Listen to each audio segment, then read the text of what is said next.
Good morning, friends. I'm Toni Cureton, and welcome to another episode of Job Alert.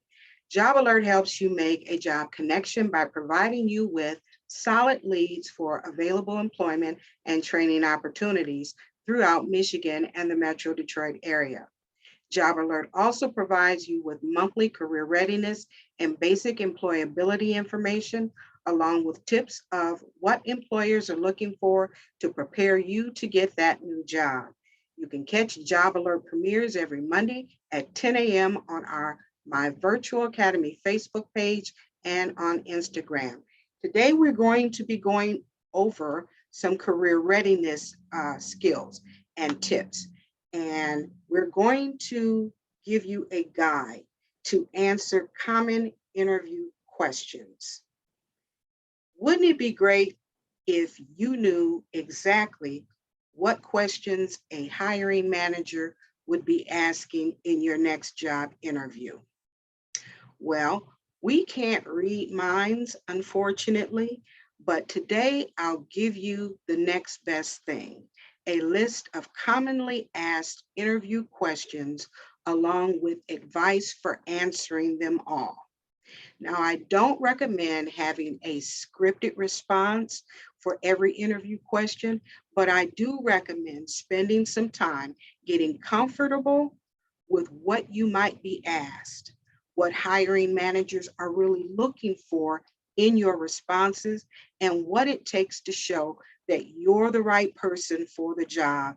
And the best way to do that is to be prepared and to be yourself. So, common interview question number one, tell me about yourself. This question seems simple, but so many people fail to prepare for it, but it's crucial. Here's the idea. Don't give your complete employment or personal history. Instead, give a pitch, one that's concise and compelling and that shows exactly why you're the right fit for the job. I recommend using a past, present, future formula. Present. Talk a little bit about your current role, what you do. That includes the scope of your position and perhaps one of your big accomplishments within your position. Then talk about your past. Give them a little background as to how you got where you are and your experience that you have that is relevant to the position that you're applying for. Next, your future. Finally, segue into why you want this position and would be perfect for it. The position that you are applying for, show them why you should be the one that they select. Question number two, tell me about a time that you failed. First, make sure you pick something real that really did happen, an actual failure that you can speak honestly about. Start by making it clear to the interviewer how you define failure. For instance, as a manager, I consider it a failure whenever I'm caught by surprise. I strive to know what's going on with my team and their work. Then situate your story in relation to that definition and explain what happened. Finally, don't forget to share what you learned from the experience because it's okay to fail. Everybody does it sometime, but it's important to show that you took something from the experience and you grew from it. Question number three, why do you want this job? Companies want to hire people who are passionate about the job. So you should have a great answer about why you want the position. First, identify a couple of key factors that make the role a great fit for you. Like, I love customer support because I love the constant human interaction and the satisfaction that comes from helping someone solve a problem. Then share why you love the company.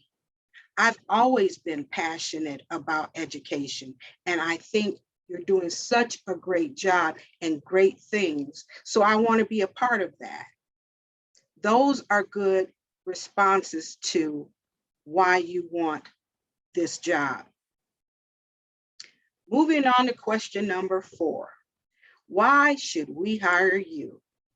This interview question seems intimidating, but if you're asked, you're in luck. There's no better setup for you to sell yourself and your skills to the hiring manager. Your job here is to craft an answer that covers 3 things. First, that you can not only do the work, but also deliver great results. Second, that you'll really fit in with the team and the culture of the company. And finally, number 3, that you'd be a better hire than any of the other candidates. Question number 5, what can you bring to the company? When interviewers ask this question, they don't just want to hear about your background. They want to see that you understand what problems and challenges they are facing as a company or a department, as well as how you'll fit into that existing organization. Read the job description closely, do your research on the company, ask questions, and make sure you understand any issues you're being hired to resolve. Then the key is to connect your skill and experience to what the company needs and share an example that shows how you've done similar or transferable work in the past.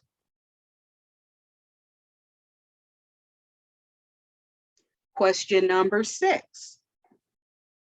What are your greatest strengths?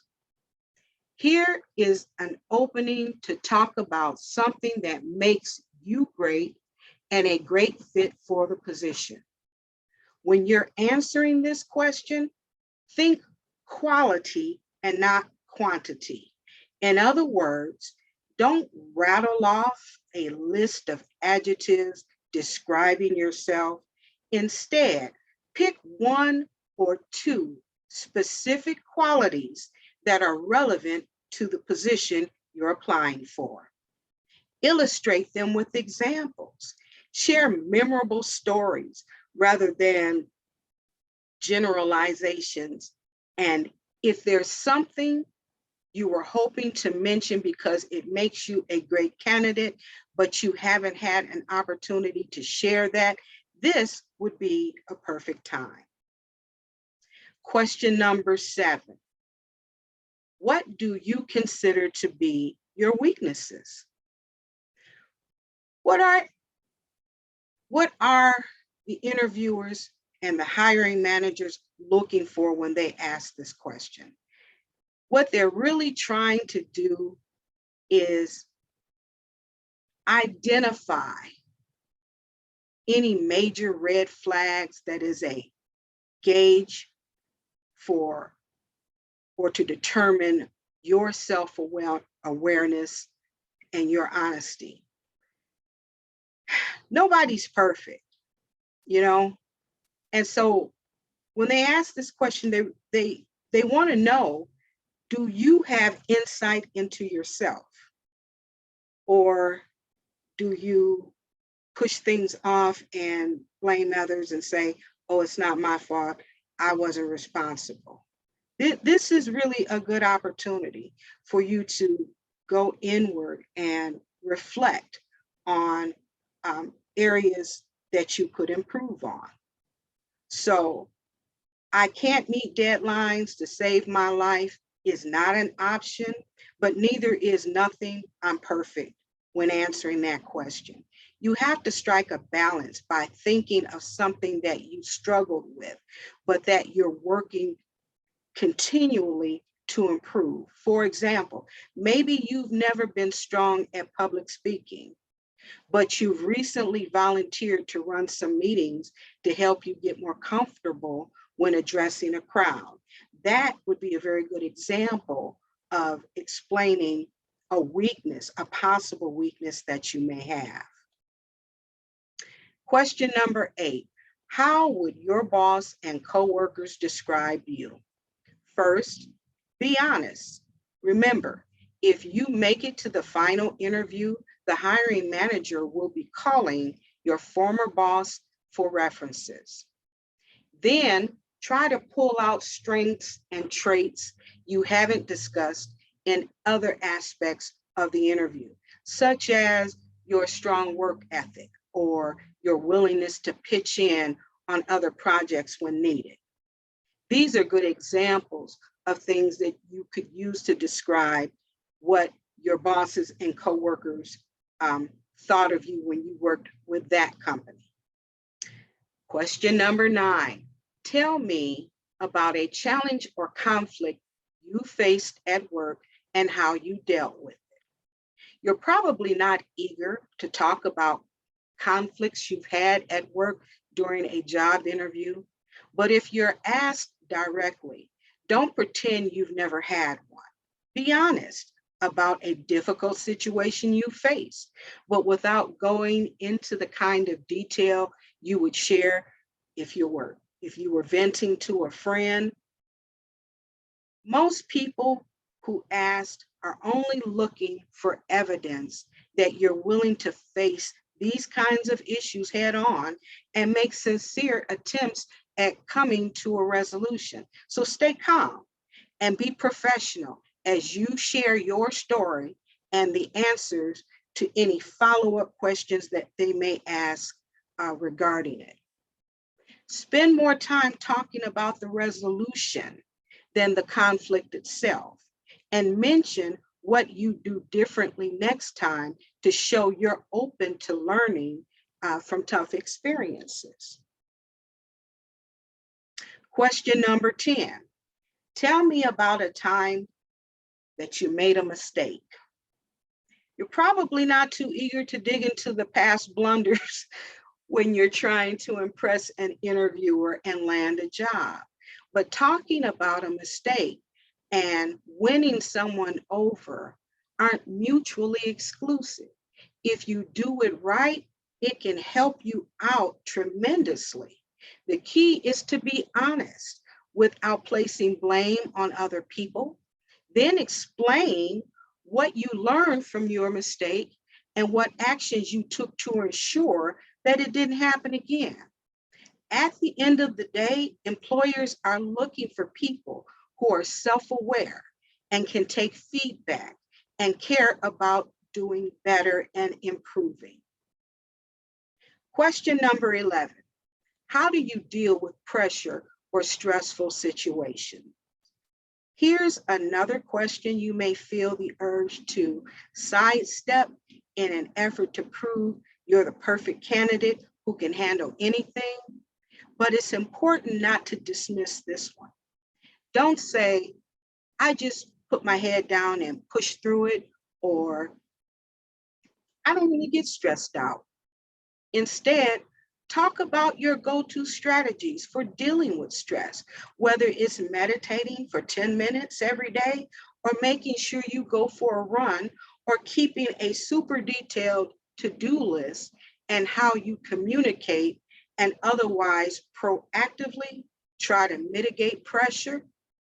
If you can give a real example of a stressful situation that you navigated through successfully, it's great. That's what they're looking for. They are trying to determine, no one's perfect, everyone has flaws, and they want to know whether or not you have taken a moment to identify some of your own and what steps and measures you've taken to try to make improvements. So finally, practice answering these questions out loud. Go through them, read them over, consider what you would say in response, write it down and go over it. Practice answering the question. Practice in the mirror. Record yourself answering the questions. That way you can look at your body language at the same time and make sure that you're positioning yourself and your posture is perfect, and that you're smiling as you're answering and not frowning or looking down or away. Practice with a friend. Ask them to role play the part of your interviewer, so that you can practice maintaining eye contact as you answer the questions and get feedback. Your friend, your family member, they can sit and ask you these questions and they can tell you, hey, when they asked you the question about failure, you paused a long time and looked down and wouldn't look directly at them. These are good ways to ensure that you present yourself in the best light possible when you are interviewing for your next job. Finally, the most important thing to remember is to stay calm, breathe, and just be yourself. The best presentation that you can give is you, your authentic you. If you are yourself, if you are honest, and if you share openly, your interview will go well, because there's nothing better than a natural, organic, real person, as opposed to someone giving scripted answers, and you don't feel the genuineness in what they're saying and what they're speaking about. Interviewers can spot that from a mile away. So stay calm and just be yourself. Answer honestly, present a positive disposition, and present real solutions to the questions that they ask, because you're sharing your real story. If you do that, you'll be able to ace your interview and get that new job. Well, friends, that is my time for today. Thank you for tuning in. Feel free to contact me with any questions. My number is 586-842-0558. Again, I am Toni Cureton, and I will see you next time on another episode of Job Alert.